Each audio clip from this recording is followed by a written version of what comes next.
world's fastest bike learning kid, or the fastest kid who ever learns how to ride a bike. How did this happen? What's your story? I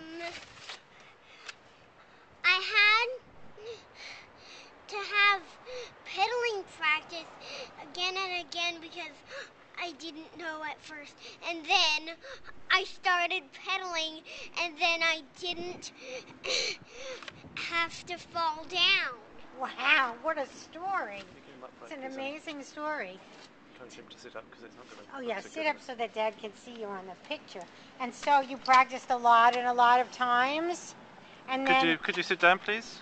and then what did? Sit down. Did, Sit down. Did you, I'm sitting down Sit on the seat. Sit on the the seat. invisible seat. I see.